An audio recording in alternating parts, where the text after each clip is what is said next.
Burada əsas məsələ bizim hansısa bir problemlərlə bağlı fikirlərimizi, gileylərimizi səsləndirmək deyil, optimal yolun tapılmasıdır və sevindirici odur ki, həm cənab nazir, həm cənab nazir müavini nöqsanları, problemləri açıq şəkildə bizə təqdim elədi ki, bu nöqsanlar üzərindən də fikirləri söyləmək mümkün olsun. İndi Azərbaycanda təbii ki, ümumi ictimai rəydə belə düşüncə var ki, kitabxanalar müəyyən dərəcədə gözdən çıxarılıbdır, müəyyən problemlər yaradılır kitabxanaçılara.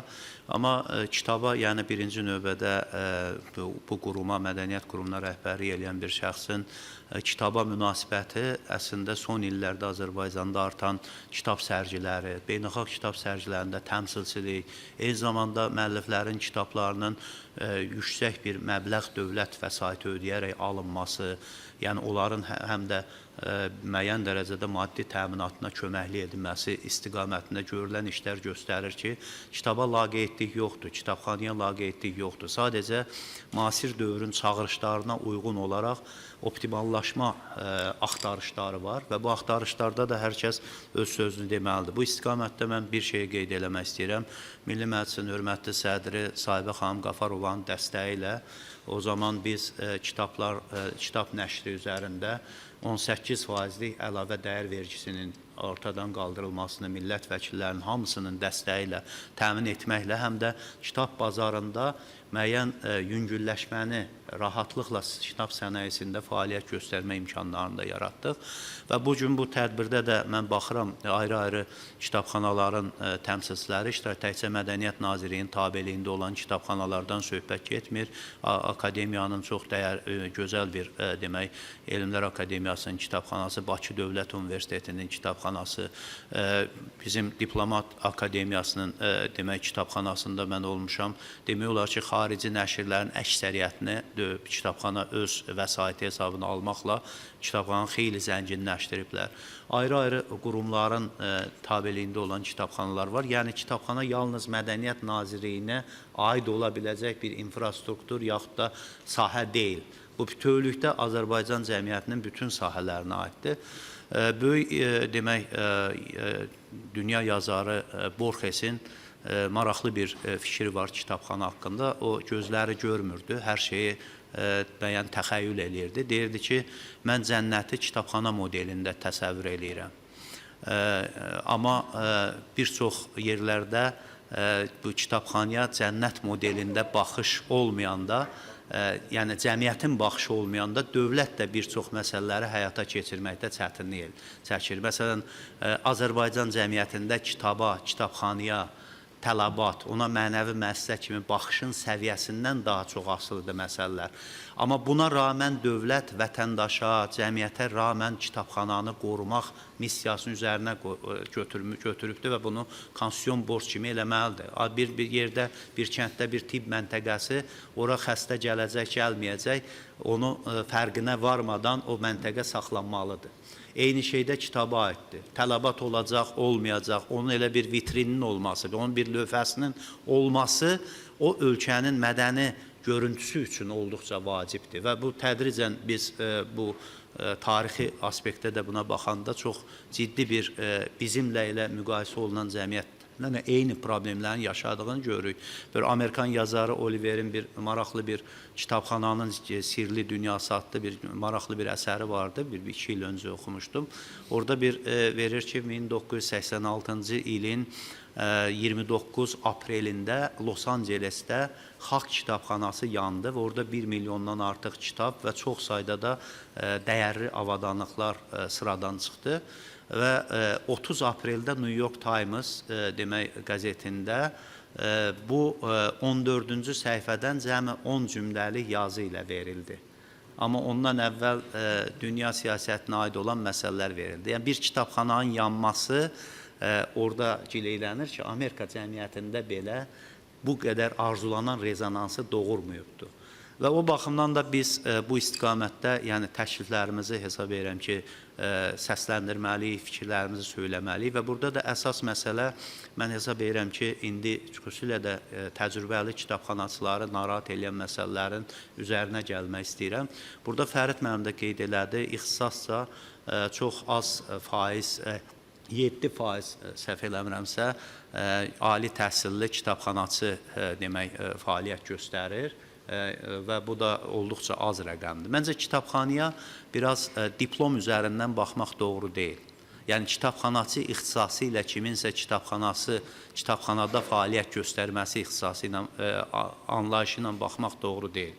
Yəni kitabı bilən və kitab haqqında təsəvvürü olan və kitaba sevgisi olan insanların doğru seçilib saxlanması vacibdir. Bir çox hallarda biz bu atestasiyalarda çox təcrübəli kitab yaddaşını özündə saxlayan kitabxanaçıları itirdik. Yaşa görə, başqa məsələlərə görə bunları mütləq qorumaq lazım idi. Elə sahələr var ki, məsələn 70 yaşında da müəllimi qorumaq zorundasan.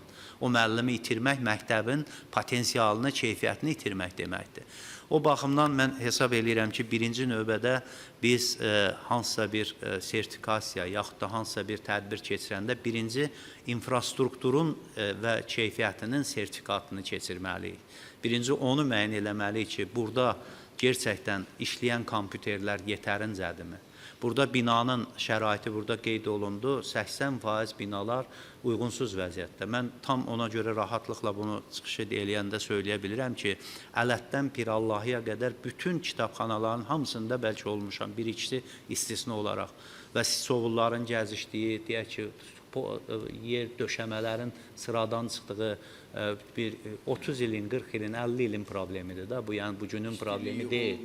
Və istiliyi olmayan və orada deyək ki, çox dəyərli bir kitabxanaçı büzüşərək paltonun içində qışda, soyuqdan 9-dan 6-ya qədər gözləyir. Kitabxanaçının maaşı nə qədərdir? Kitabxanasının 420 manatdan 550 manata qədər maaşla və gələndə də, işə gələndə də 9-dan demək 6-ya qədər işləyən bir kitabxanaçı həm də 2-3 marşrut dəyişərək gəlir. Marşruta xərclədiyi vəsaiti də hesablasaz, aldığı maaş 300 manat, 350 manata çatmır.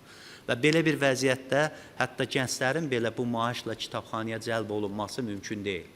Və biz 50 artı demək kitabxana işçilərinin də biz daha çox bilikdən çox təcrübəsi üzərində dayanmalıyıq və o təcrübəyə qiymət verməliyik. Və biz əgər bu yaddaşı qoruya bilməsək, çox çətin olacaqdır. Çünki kitabxana model olaraq təbii ki, indi baxırsınız, başqa ölkələrdə kitabxananın, məsələn, Latviyada möhtəşəm bir kitabxana binası tikilib.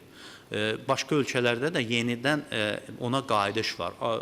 Türkiyədə, Ankarada fərqli bir modeldə kitabxana binası və kitabxana binası demək bu hər kəsi artıq bina olaraq cəlb edir və artıq dayanacaq olaraq onu deyirsən. Bir dəfə bir xatırlayıram, yazı yazmışdım ki, bir Cəfər Cabbarlıya hansısa bir kitabxanaya gedəndə, soruşdu, taksiyə oturub gedəndə, taksi yerini bilənmədi və soruşdu, filan şadlıq evinin yanında. Yəni, hamı şadlıq evinin yanında olan kitabxana tanıyır. Kitabxananın yanında olan şadlıq evi anlayışı cəmiyyətdə yer almayıbdır. Və bu baxımdan da mən Nazirliyin bu təşəbbüsünü, bu açıq ictimai müzakirəsi və bu ideyanı dəstəkləyirəm və hesab edirəm ki, biz mütləq kitabxanaları, əgər binası yoxdursa, Heydər Əliyev mərkəzi var, gənclər evləri var. Hansısa dövlətin bu funksiyasıdır, dövlətə aid olanı etsin, universitetlər pulları var, vəsaitləri tapıb bunu eləyəcəklər. Amma biz bunu mütləq eləməliyik. Biz birinci növbədə tərcümə, burada qeyd olundu, tərcümə olunmayan kitabları, vacib elmi nəşrləri almalıyıq. Çünki biz bu kitabların sabah kitabxanada olması, həm də onun sabah tərcümə olunması deməkdir. Kiminsə diqqətinin cəlb olunması deməkdir. Və bu istiqamətdə tərcümə sektoruna böyük dəstək verməliyik. Məsələn, tərcümə bizim müstəqillik dövründə ən zəif bəndimiz tərcümə sahəsidir. Biz tərcümədə sadəcə bədii ədəbiyyat üzərində, indi də biz tez-tez latın əlifbasına keçən kitabları nəşr edirik. Amma 30 il, 40 il öncəki nəşrləri təkrar latın əlifbasına keçirmək bizim yeni çağırışlara cavab verməyimiz demək deyil. Biz, məsələn, bu günləri artıq Türkiyədə demək latın, Yunandan birbaşa orijinaldan tərcümə edən bir nəsil yaranıbdır. Və onlar artıq Yunan filosoflarını, demək, Roma hüquqçularının əsərlərini birbaşa orijinaldan tərcümə eləyirlər. Biz hələ bu mərhələyə gəlib çıxmamışıq. Tərcümə eləyənlər də, tutaq ki, Hegelin hüquq fəlsəfəsini ya başqa nəşrləri tərcümə eləyənlər də filoloqlardır. Filoloq hansısa bir fəlsəfi mətni olduğu kimi tərcümə eləyə bilmir, çünki terminoloji qıtlıq, defisit də öz rolunu oynayır. O baxımdan da mən çox vaxtda əgər keçdimsə, üzrlü sayın, bu problemləri dilə gətirməkdə məqsədim odur ki, kitabxanaların təklifim odur ki, bu 50 artı demək, üstəgəl demək, bu kitabxanaçıların biraz incidilməməsi, biraz bunların müəyyən dərəcədə təcrübəsinin nəzərə alınmasını mən istəyərdim, nazirlik mütləq diqqətə alsın. Və bunları qorumaq lazım. Bu yaddaşı qoruyan insanları qorumalıyıq. Bir də fondlar məsələsi. Mənim təklifim nədir? Biz əvvəllər başlayın, insanların instinktinə Bakıxanov qəsəbəsində bir mədəniyyət evi var idi. Bu mədəniyyət evinin ən nəhəng böyük bir kitabxanası vardı. Mədəniyyət evini cəmiyyətin instinktini deyirəm. Mədəniyyət evini sökdülər, başqa bir qurum və heç bir əsas olmadan, heç bir uçmaq filan təhlükəsi də yox idi. İndi də boş qalıb, xaraba qalıb.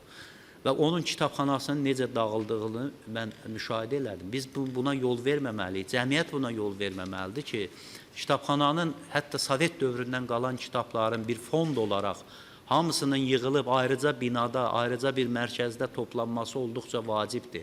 Ayrı-ayrı yazarların kitabları var. Bəlkə bugün onlar işə yaramırlar. Kirilcə, başqa, deyək ki, əl yazılardır. Onları da ora toplamaq olar. Hamısını elə ümumi kitabxanaya yığmağa ehtiyac yoxdur. Bu fondları biz həll eləyə bilsək bir ayrıca bir mərkəzdə, bu da bizim yəni irsin qorunması baxımından faydalı olardı. Bir daha